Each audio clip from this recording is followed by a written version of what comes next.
What is up, gamers? Today, it is time to do another indie game devlog. And this is the third devlog in my indie game devlog series. So yeah, I hope you enjoy.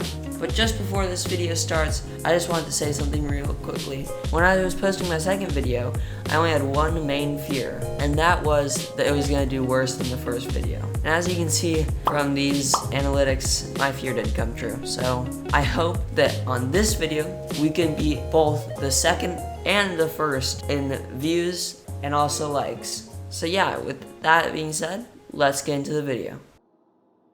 Alright, so to start off, I want to first of all fix the dropping system, which used to drop almost all your items at once, no matter how fast you clicked. And also here, I'm making a chest.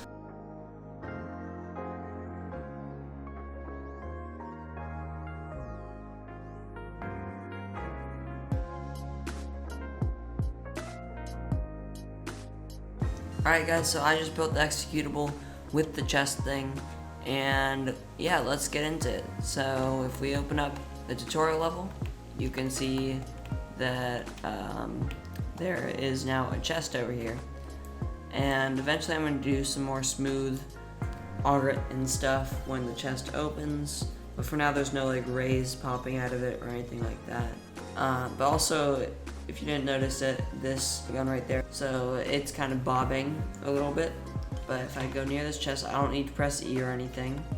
If I just go close to it, it will drop one random thing from each of two arrays, one with primary drops and one of secondary drops. So the secondary drops only has one thing, which is the vines, and the primary it makes it so that it will either drop the drum gun or the laser gun.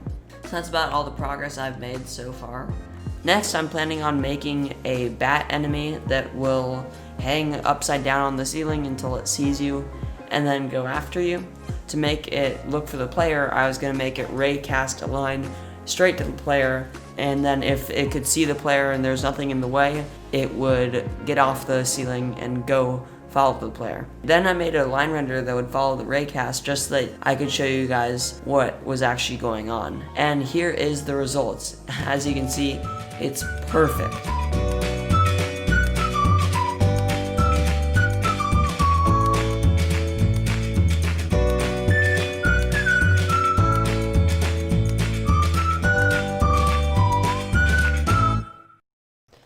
Alright guys, it's been about an hour of working on this issue, and I think I've finally got it. So now it just draws a line straight to the character. That's just a line from the character to the bat. But if you look down here at raycasted call, or the raycasted collider variable, you'll see that it will be the player. So let me just set its range down a little bit.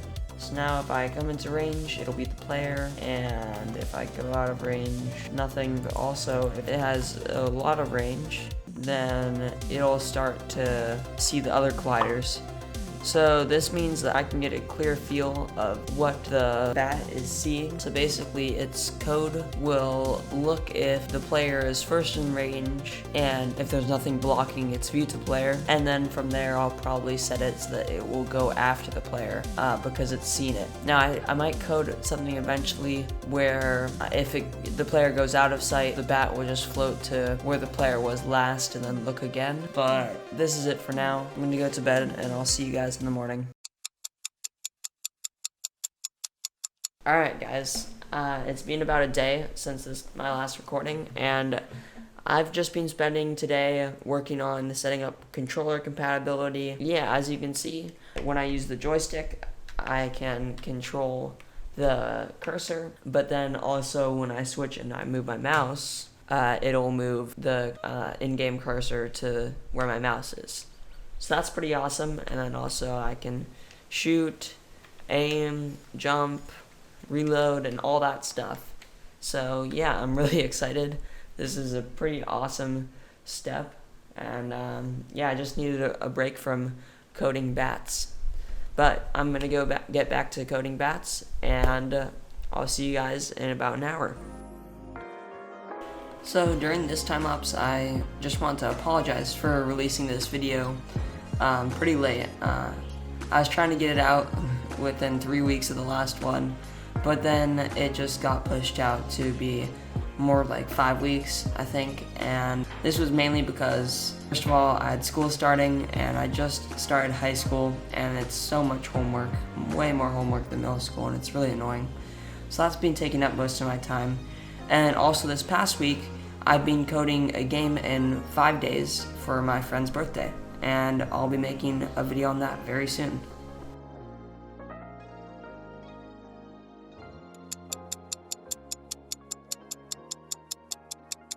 Alright guys, it has been about 2 hours now, and I've finally completed the bat script. So now it behaves properly, so this one's angry. As you can see, there's a red aura around it, and it will just go and follow you. So you can't kill it yet, which is coming soon, but if you lose it and there's like a collider in the way, it won't find you. So like right here, you can see the line goes straight through this, so it can't see me, and now it can. All I need to do next is make it flip to whichever way you're going. Also, I do have the more chill bat script done, where it's basically like this, except it has a yellow aura, and it just it flies around aimlessly. Yeah, that's about all I've done for now.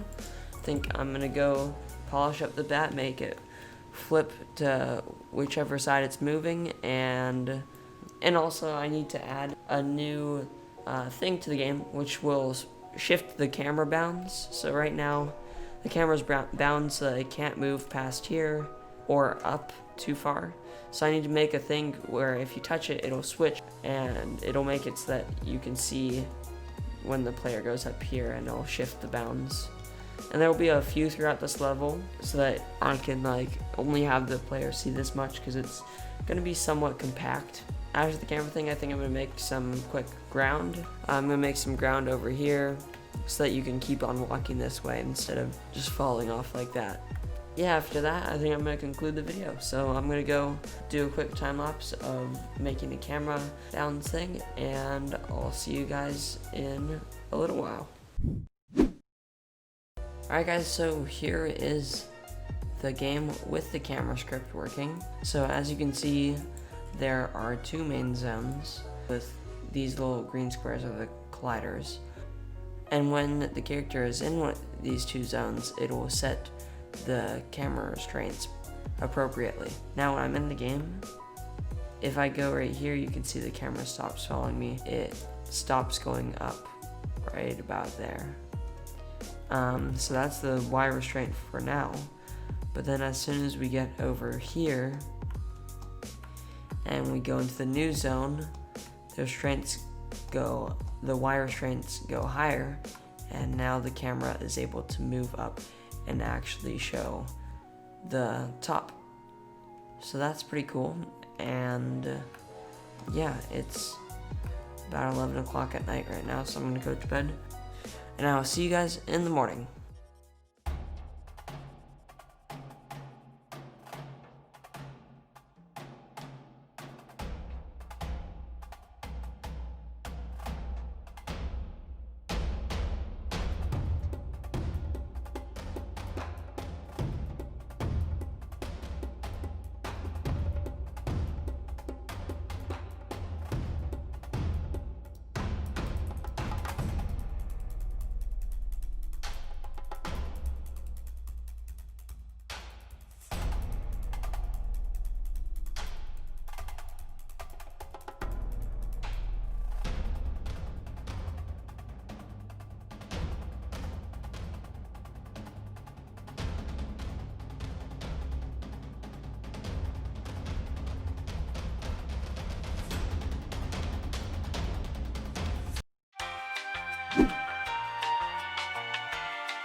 Now that that intense drum music is gone, I can finally talk. I just wanted to give you guys a few behind the scene facts about these time lapses. So usually these are actually 1 to 2 hours of footage put on 5,000 times speed, just to make about a 1 minute or 1.5 minute time lapse. So yeah, there's a lot of time that goes into making these time lapses, and luckily, since we have distance learning, I can just do this in the background of classes, and I can still focus on both.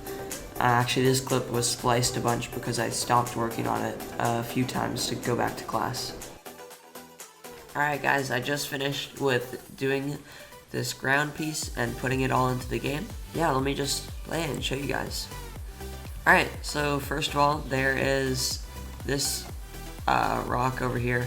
It doesn't do anything because it's meant to just be a blocker, and there's a diagonal capsule collider that makes you slide it off, as you can see. And then if I go all the way over here, and now this wall is a little higher up, so now if I go up, there's another one of them. Yeah, then if I go up here, this is the main attraction that I just completed. So you can't really see it since the camera is weird. If I go down here, I hope you can kind of see the gradients I put in, and then there's some vines, but it still holds the shape of the original wall. So yeah, that's pretty awesome. And then, yeah, I added in some different colliders, so as you can see, there's a little ledge right here, and then there's also a little rock right there. So that's all I'm gonna do for this video. It was fun making this devlog, and I really hope you guys have enjoyed, because it's taken a long time to make, way longer than it should have.